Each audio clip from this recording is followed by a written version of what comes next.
What's up, everybody? What's going on? Justin here to do my Ring of Honor Final Battle 2016. Just ended on pay-per-view, my Final Battle review. Check out my Ring of Honor pay-per-view playlist, my pay-per-view predictions and reviews. Last year I did a Final Battle review for 2015. This year, here it is right now. Had a lot of good matches on the card. It was a pretty damn good pay-per-view. I enjoyed it a lot. Probably match to match, how it was booked, probably was the best Ring of Honor pay-per-view of 2016 in my opinion. So here we go. Up first we had a six-man tag. It was a Motor City Machine Guns and Donovan Dijak taking on the team of formerly the Cabinet. No longer the Cabinet. They're now the Rebellion. The Rebellion. Kenny King, Reb Titus, and Caprice Coleman, the Rebellion. Six-man tag, pretty action-packed. It was exciting. A lot of action in it. Motor City Machine Guns, Donovan Dijak. They had matching gear, black and yellow, or black and gold, whatever you thought color it was. It was black and yellow or black and gold. So they had matching gear. They worked very well as a six-man team. Hopefully Motor City Machine Guns and Dijak, hopefully they can challenge for the Ring of Honor six-man tag titles in the future. Because I thought they were a really good six-man team. I thought they were good, damn good. The Rebellion, Kenny King, Reb Titus, Caprice Coleman, they are also a pretty damn good six-man team. They've been together for a while. For most of 2016, they've been together. So, it was action-packed, six-man tag to kick off the pay-per-view. It was exciting, got the crowd into the show, got them into the Final Battle. It was an exciting first kickoff match to the pay-per-view. The Rebellion wins. Caprice Coleman, Reb Titus, and Kenny King win. I thought the faces would win, but I was dead wrong. So, up next we had number 2 on the show, the second match of the night. That's why I said number 2. It was the second match of the night. It was Jushin Thunder Liger, the Japanese wrestling legend. The guy's an icon. He's a super or junior heavyweight. I don't know if they call him heavyweight. He's a super junior legend. The guy's a cruiserweight legend. Basically, I would call him a cruiserweight. The guy's a legend. He's an icon in Japan. He's an icon in the United States. For wrestling fans that know Jushin Thunder Liger, you know what a great legend he is and hell of a talent. Great worker, has a great gimmick. I don't know if that's a gimmick, but his mask and his wrestling gear, he looks pretty awesome. His character. So, Silas Young comes out with the Beer City Bruiser. Silas Young is from my hometown, Milwaukee, Wisconsin. Beer City Bruiser, I believe he's also from Milwaukee. They both worked in Milwaukee indie companies. So Silas Young taking on Jushin Thunder Liger. As I said, Beer City Bruiser was with Silas Young. This match was typical, normal, could have been on Ring of Honor TV. Normal Ring of Honor match.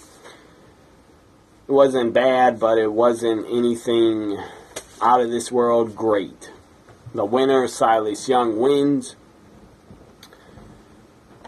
I was pretty damn surprised that Jushin Thunder Liger did the job, took the loss. I thought Liger would win because he was on pay-per-view, but Jushin Thunder Liger, the guy, he's a legend, no doubt. The guy must have no ego because he decided to put over Silas Young on a pay-per-view Final Battle, the biggest pay-per-view of the year for Ring of Honor. So sadly, Jushin Thunder Liger loses. I wanted him to win, but it's okay. Up next now, the third match of the pay-per-view was Dalton Castle taking on Colt Cabana. This was pretty damn entertaining. I believe Colt Cabana came out first. Then Dalton Castle came out first with his boys. He came out on a giant bicycle. It was pretty funny. I don't know what you call it. I think it was called a trestle. He comes out on that. So Dalton Castle had a great entrance. Then the match starts. It was pretty damn good. What I took away from this match, Dalton Castle, Colt Cabana. At one time, when Colt Cabana was thrown to the outside of the ring, they decided to grab the boys on the outside and he just threw them in the ring for some reason. That was pretty funny. And then, of course, once Colt Cabana throws the boys in, gets back in the ring, he gets tossed out of the ring again. That is funny. And then we had Dalton Castle during the match hit a lot of different suplexes. The guy was a suplex machine. Dalton Castle hitting some great suplexes on Colt Cabana. That was awesome. So the winner was Colt Cabana. Colt Cabana, no, he did not win. What am I saying? Colt Cabana loses. Dalton Castle wins over Colt Cabana. Dalton Castle was your winner. The guy has a ton of different suplexes. He's a great talent. 2017, I see big things from Dalton Castle. The guy will probably become a TV champion, maybe world champion. At least Dalton Castle should be TV champion in 2017, I believe. So up next was the fourth match of the night was Jay Lethal taking on Cody Rhodes. Jay Lethal, Cody Rhodes. Of course, when they announced him to the ring and during his match, I don't think they were allowed to use the name Rhodes. That's stupid. But his wife, Brandy Rhodes, she was on the stage, ready to announce Cody. The camera shot was a great camera shot. It went up her legs, up her body, and then she turned around and did the announcement for Cody. And Cody's wife, she looked great. She looked stunning tonight. Anyways, back to the match. Cody Rhodes comes out after Jay Lethal. And before they even get started the match, Daniels and Kazarian.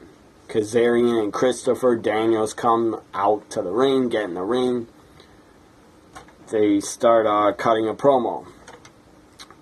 Daniels starts talking about how Daniel says, when I was a kid growing up, I think in North Carolina, or wherever he grew up, Daniel said Dusty Rhodes was his hero, got him into wrestling.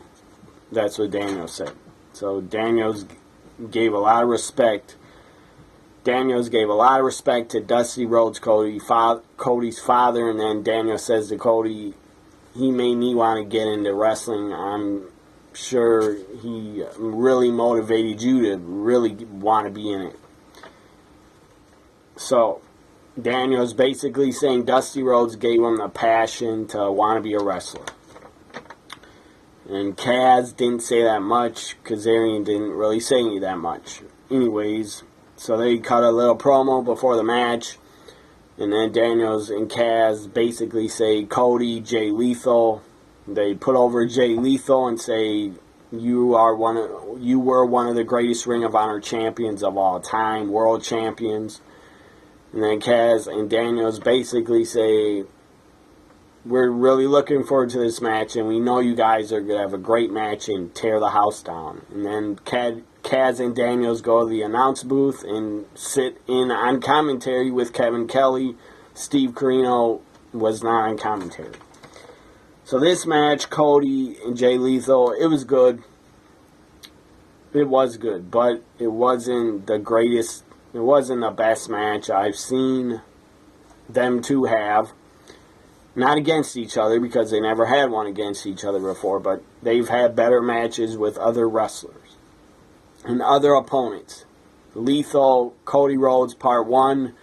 Match number 1, it was not that good. It was good, but not that good. They did some good stuff in it. Don't get me wrong. Jay Lethal did 2 crash and burn dives through the ropes. He did 2 of them, tried to do a third. Cody jumped over the top rope and didn't let him hit a third.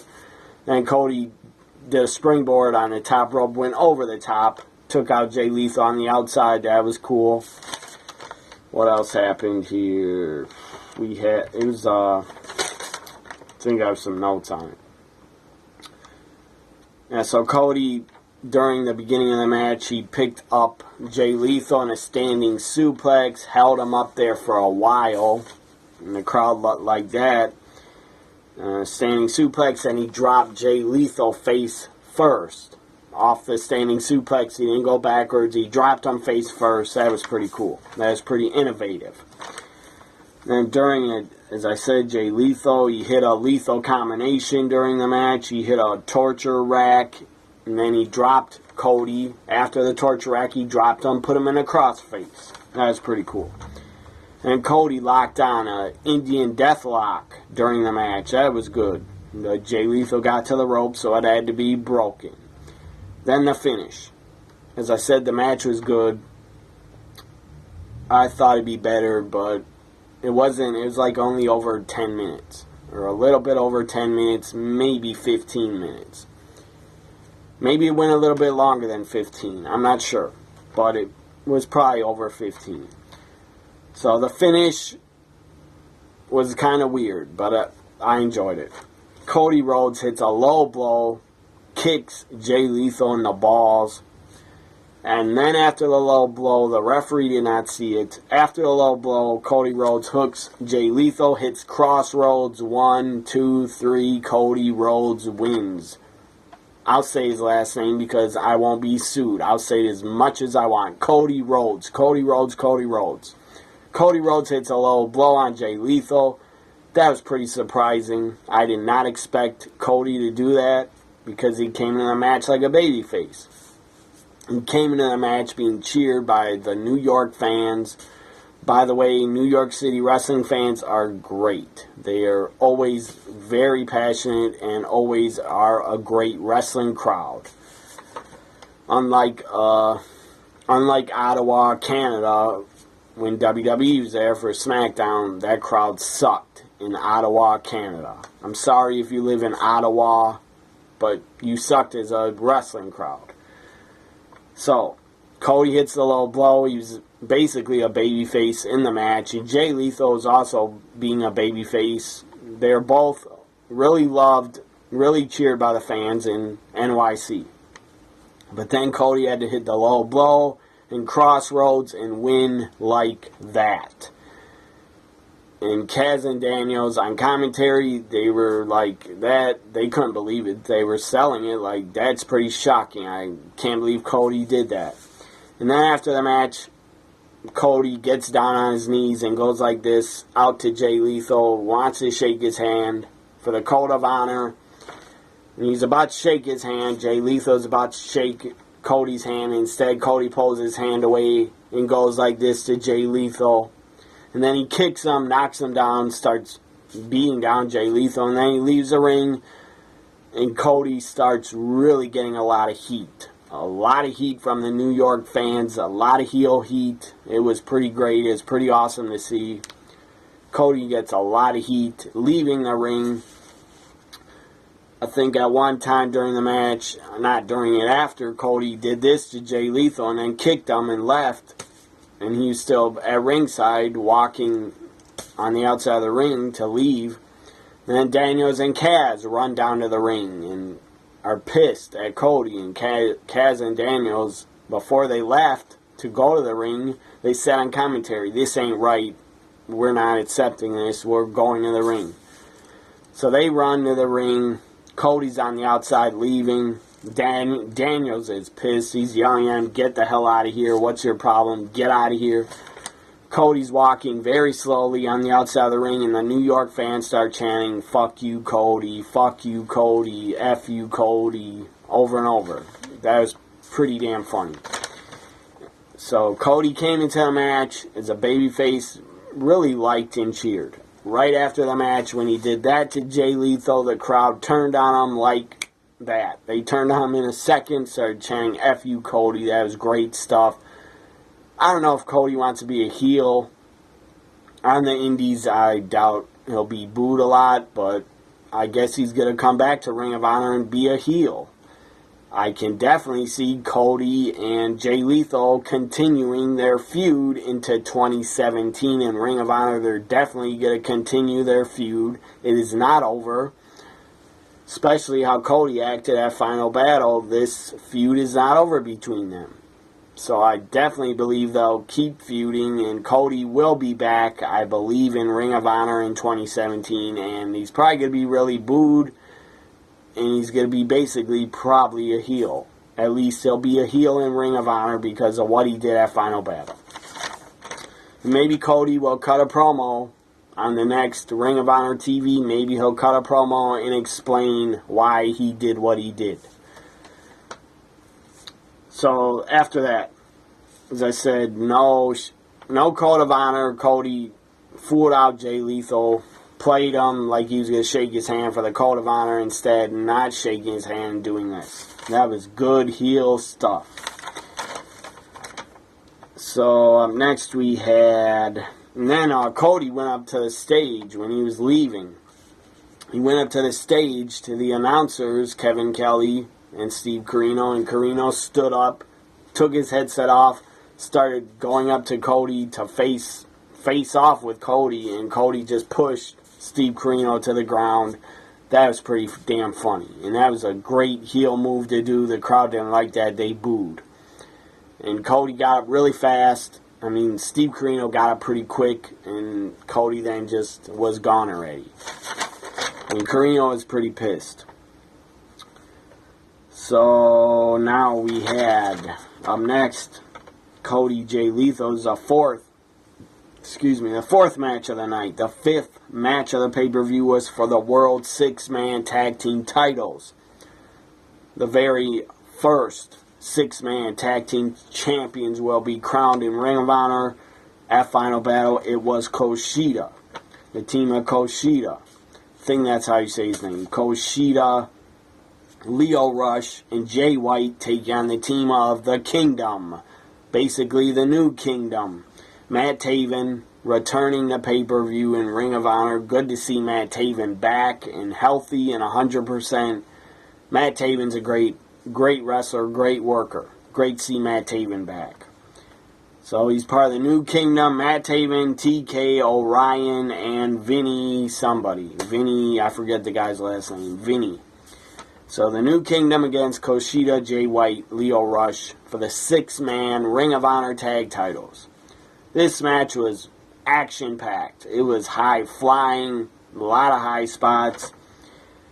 During it, you had, let's see here, you had a trip. Oh, that was a finish. I'm not going to say the finish first. Anyways, you had, I think I wrote some notes down. No, I did not. Anyways, the finish was, during the match, you had Matt Taven dives over the top rope. It's good his knee injuries healed. Last year at Final Battle 2015, Matt Taven tore his ACL, and I believe tore his MCL. Messed up his knee really bad, injured it really bad. So it's great that Matt Taven has returned to Final Battle a year later. So Matt Taven jumps over the top rope, takes out everybody. All five guys on the outside take the bump, and they all go crashing to the ground, falling to the ground. That was awesome to see. The finish was a triple powerbomb. Two of the Kingdom members were holding them up in a powerbomb position, and they basically did a triple, not a triple powerbomb, but three of the Kingdom members powerbombed and slammed their opponent to the mat. 1, 2, 3. After that, basically triple powerbomb from the Kingdom. After that, he was not getting up. So they pin him 1, 2, 3. The Kingdom wins and are the new Ring of Honor World Six-Man Tag Team Champions of the world. It was cool to see the Kingdom win. I had Lio Rush. I predicted Lio Rush, Jay White, Kushida. I predicted they would win the six-man tag titles, but who cares? I was wrong. My predictions, I'll tell you my record of my predictions at the end of this review. It was not good at all, but who cares? So, the Kingdom are the new six-man tag champs, the first ever. And somebody that's a Lucha Underground fan actually tweeted me on Twitter, like, bashing Ring of Honor, making six-man tag titles. I don't know what that's about. They basically, there's a picture of the Kingdom as the new champs. ROH put out a picture on Twitter of them as the new six-man tag champs. And some guy tweets me. I believe he follows me, but I don't talk to the guy. I don't know who he is. But he follows me. I follow him back. I know the guy's a wrestling fan. That's all I know about him.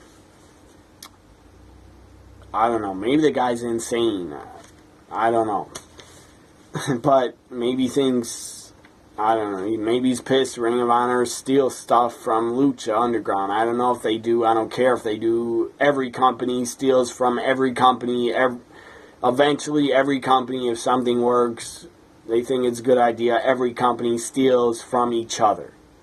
That eventually happens if something is very successful. Then another company tries to do it over. Just like WWE tried to do Final Deletion over with the Wyatts and the New Day. And that did not work. So, he tweeted me something about Lucha Underground. I don't know what that meant.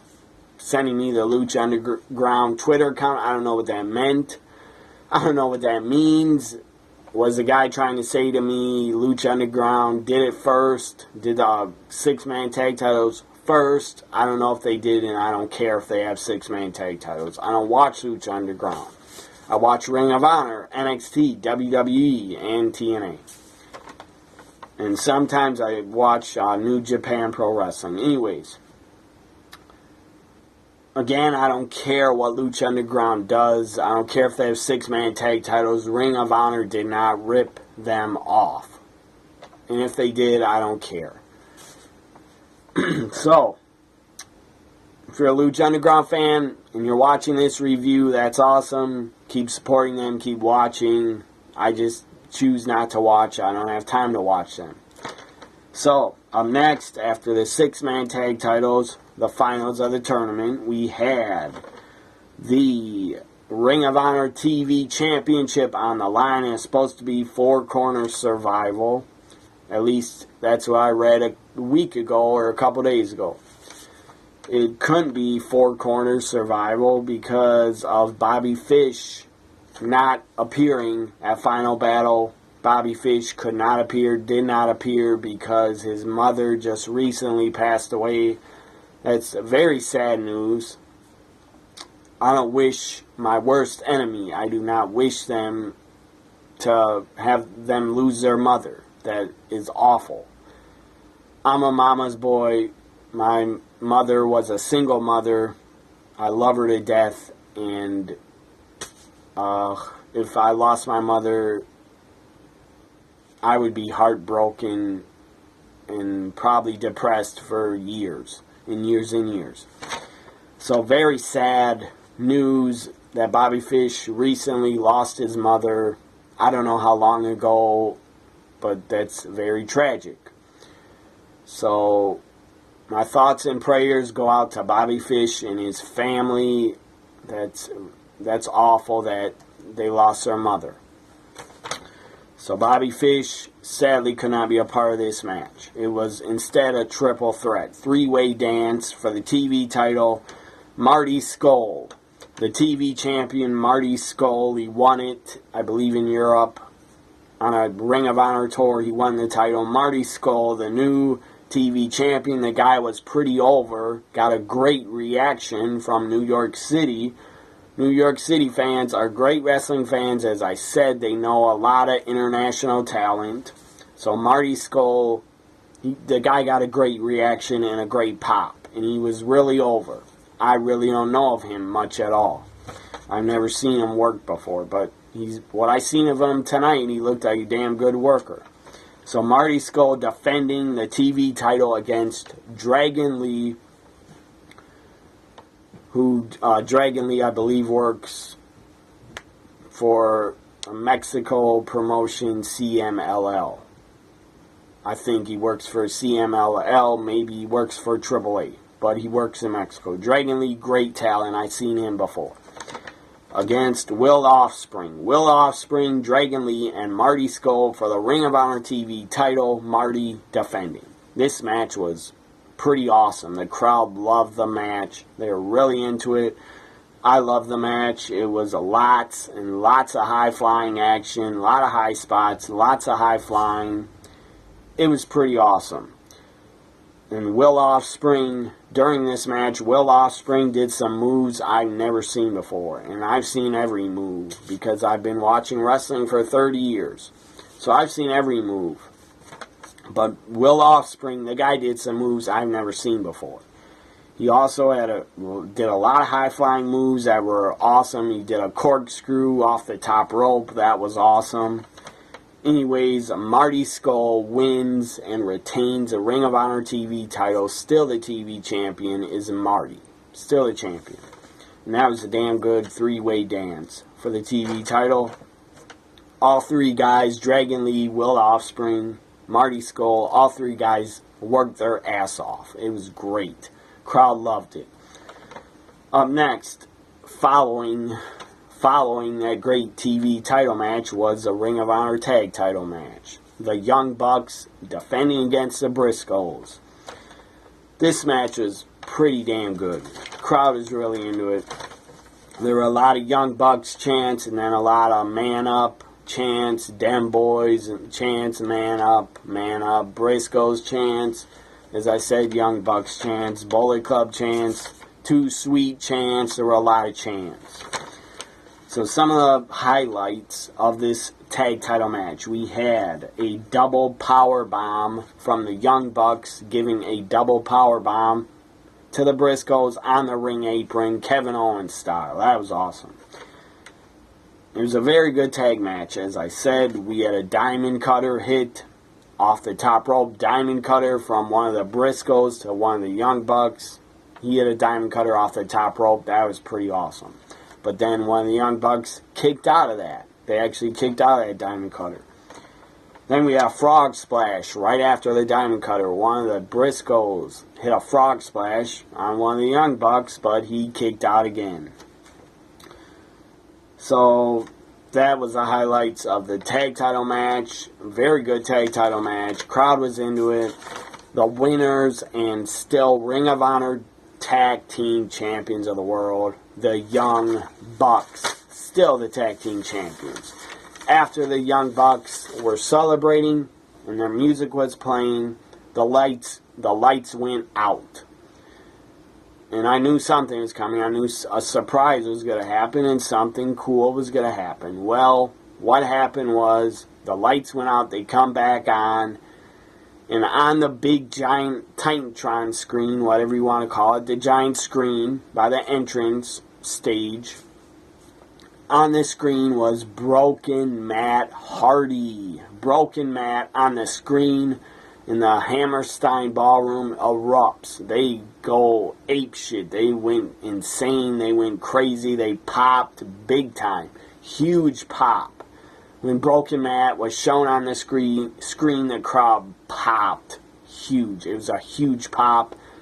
Big time mark out moment seeing Broken Matt on a Ring of Honor pay-per-view. That was pretty damn cool. This is what Broken Matt basically said. Broken Matt says, you talking about to the Young Bucks, saying you can't be the greatest tag. On the finish, by the way, or one of the finishes, I had some more highlights from the tag title match. Anyways, I know I already said who won, but we had 3 super kicks from the Young Bucks. 3 super kicks. They did their finish, the Indie Taker, the Tombstone, Springboard Tombstone. That I believe that's their tag finish. But the Briscoes kicked out of that. Then both Briscoes were on their knees. They could not get up. And the Young Bucks hit 3 super kicks. and the Briscoes go like this. They go like this back to the Young Bucks, and they're still on their knees. So then the Young Bucks rapid fire. After the Briscoes do this, the Young Bucks hit over and over, back and forth. They hit about at least 10 to 15 super kicks. I'm not joking. 10 or 15, maybe 20. Might have been 20 super kicks total. I didn't count, but it was a lot. It was at least 10 or 15 super kicks to the Briscoes. I mean, one Young Buck hit one, back one, over and over. Both Briscoes, I mean, many super kicks, at least 10 or 20. So then, after all those super kicks, they pin the Briscoes. 1, 2, 3, Young Bucks retain like that. Then the lights go out, and Broken Matt appears on the screen. He did not appear live. He just appeared in a promo. I'm sure it was pre-taped on the screen, but it was still awesome to see Broken Matt on a Ring of Honor pay-per-view because he works for TNA, but he probably has a contract in TNA. He probably worked a deal out saying he can appear for any other indie company if he wants. So Broken Matt says to the Young Bucks, you are not the greatest team. You cannot be known and looked at as the greatest team until you defeat the Hardys. And until you face the Hardys. And then Broken Matt says, you will be obsolete. And the crowd loved that. They popped and they yelled obsolete along with Broken Matt. And then Broken Matt says, not only are you going to be obsolete, but we will delete. Many deletes, he said. A lot of deletes. When you will be delete. The crowd loved it. They said delete along with Matt, word for word. So they are chanting delete along with Broken Matt. He says you will be delete. I'm pretty sure in 2017 the Hardys are going to take on the Young Bucks in Ring of Honor. Probably on the next Ring of Honor pay-per-view will be the Hardys against the Young Bucks, and that will be something to see. I would love to see that tag match. Because the Hardys, I mean, look at how they looked in 1998, 99, or mostly in 97, 98. The Hardys looked like the Young Bucks, like they do right now. They looked really young. They both had baby faces. And the Hardys back in 97, 98, they looked just like the Young Bucks. So those teams clashing, facing each other in 2017 with obsolete, I think that's his name, obsolete Jeff Hardy, or I forget Jeff's name, or Brother Nero. The Young Bucks getting to face Brother Nero and Broken Matt in 2017. That's something I would love to see, and I hope it happens. I think it will. Probably on the next Ring of Honor pay-per-view, which I think the next Ring of Honor pay-per-view will be in February, I believe. I think February, maybe January. I don't know. So that was great to see. Big surprise, big shock to see Broken Matt at Final Battle doing a promo. And I love to see the Hardys. I would love to see them delete the Young Bucks off of my TV because I'm sick of seeing them. I'm not a fan of theirs. Now to the main event. After the tag titles match, the Young Bucks, as I said, the Young Bucks retain. They're still the tag champs. Now the main event. Adam Cole, Kyle O'Reilly broke in the business together as tag partners on the Indies. Faced each other a couple times in Ring of Honor in a couple brutal, violent matches. So this was going to be a good main event. It was known as a fight without honor. And then it was announced during the start of the match. It was announced this world title match is now no disqualification. And Nigel McGuinness, he was on commentary again. He's always on commentary for the main events of pay-per-views. So here are my notes from the main event. We had Kyle O'Reilly get busted open. With a belt. Adam Cole was hitting him with a belt on top of the head I guess he got cut with the belt, but he laid his head under the ring apron, under the ring skirt, probably bladed under the skirt, under the ring. He was laying it halfway under the ring. I'm sure he bladed, probably threw the razor blade, threw it under the ring somewhere. Because he comes out from under the ring and Kyle O'Reilly's busted open, bleeding right by his scalp or above the eye, somewhere around there. He was bleeding. And at first he was bleeding really bad. He was bleeding a lot. His whole face at one time, his whole face was covered in blood. But then it faded away, and a lot of the blood went away, probably because Kyle O'Reilly was sweating a lot. So the sweat took a lot of the blood away off his face. So then Kyle O'Reilly, after he's busted open, the guy could barely stand. He fell down on the outside of the ring. He couldn't get up. Adam Cole gets a trash can, hits him with a trash can on the head that was already busted open. Then Adam Cole puts the trash can over Kyle O'Reilly's body. Then he, I believe, super kicked the trash can or did something. Maybe hit a chair with it. I can't remember, to be honest. But Kyle O'Reilly basically falls to the outside, still with the trash can over his head. That was pretty funny. And then we had Kyle O'Reilly make a comeback and do a lot of stiff kicks to Adam Cole sitting in a chair on the outside of the ring. And kick him like Daniel Bryan kicks. Really stiff, hard kicks to Adam Cole from Kyle O'Reilly. And then Kyle O'Reilly sets up a trash can in front of Adam Cole sitting on a chair. Then he goes on the ring apron, runs off the ring apron.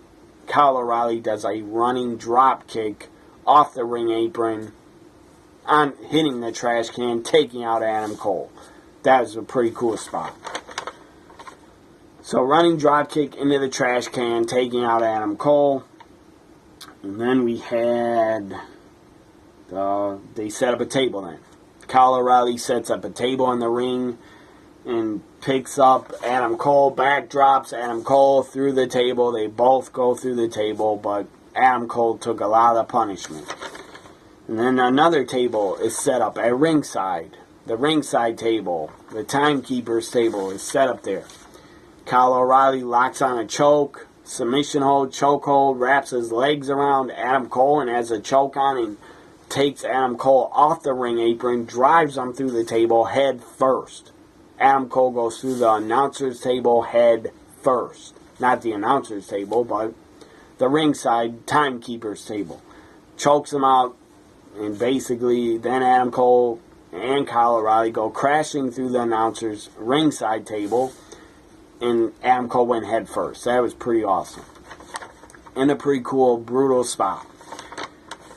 Crowd loved it. They were chanting, "Holy shit, holy shit." Anyways, after that, choke out through the table spot. After that, then Kyle O'Reilly is laid out in the ring. Adam Cole goes outside the ring, goes under the ring, takes something out from under the ring. It's a bag, a giant bag. Of course, I knew what was in it. Thumbtacks were in it. Thousands of thumbtacks. Adam Cole dumps the tacks all over the ring. And then slams Kyle O'Reilly back first. Kyle O'Reilly takes a back bump on a whole bunch of thumbtacks stuck in his back. And then Kyle O'Reilly keeps fighting back. He didn't care they had a whole bunch of tacks in his back. He keeps fighting back, and Kyle O'Reilly hooks on an arm bar. And Kyle O'Reilly was laying back on the tacks still, but he hooked on an arm bar. And then, was he going to tap? Finally, Adam Cole taps out to the armbar submission. Laying on the tacks, by the way, as I said, Kyle O'Reilly was laying on the tacks, but he got Adam Cole to tap out. And the crowd was kind of stunned. They didn't pop at first when he tapped out, but then when they made the announcement that Kyle O'Reilly is the new Ring of Honor World Champion, then the crowd popped and reacted.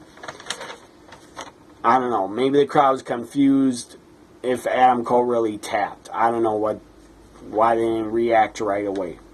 So Kyle O'Reilly wins the world title by making Adam Cole tap out to the armbar submission. Final Battle 2016, my opinion, was a damn good pay-per-view. Very good. Very good. Probably the best Ring of Honor pay-per-view of 2016. The matches, all the matches were exciting. All the matches had a lot of action. None of them were boring, in my opinion. So my record for predictions. By the way, the pre-show match, it was a dark match. Dark match. Cheeseburger and Will Ferrara defeated some team in the dark match. So Cheeseburger, Will Ferrara win in the dark match. My predictions that I made, go back, watch my Ring of Honor Final Battle predictions. They were not good. I didn't get to predict the Triple Threat TV title match because I thought it was going to be a four-corner survival. So I took that prediction off. My record for predictions for Final Battle, 6 losses, and 1 victory. So I went 6 losses, so I went 1-6. Not good, but who cares? I enjoyed Final Battle. It was a good pay-per-view. Ring of Honor, you delivered a great Final Battle pay-per-view. Your final pay-per-view of 2016. I enjoyed it a lot. And my predictions were not good. One prediction right. That one prediction was Dalton Castle. Dalton Castle got the victory over Colt Cabana. I predicted Dalton Castle would win. He did. That's the only prediction I got right. That's pretty pathetic, but it's okay. It's pretty hard to predict wrestling. Don't bet on wrestling. Don't bet off wrestling off my predictions. Don't put money down off my predictions because my predictions are usually wrong. Anyways, I have bet on wrestling before. That's stupid. I might do it again, but don't bet on wrestling. But I have before. Hope you enjoyed my Ring of Honor 2016 review. As I said, I really enjoyed the pay-per-view. I thought it was damn good. Hope you enjoyed the review. Follow me on Twitter at WWE NXT Guy. Also subscribe, share my videos, like my videos, comment on my videos. Most importantly, if you don't subscribe to my channel, subscribe please. New videos every week. 90% of them are about pro wrestling and 10% are about sports. So, there you go. Hopefully you enjoy my videos. If you're already subscribed to my channel, thank you very much. I really appreciate it. Hope you enjoyed Final Battle. I did. Bye for now.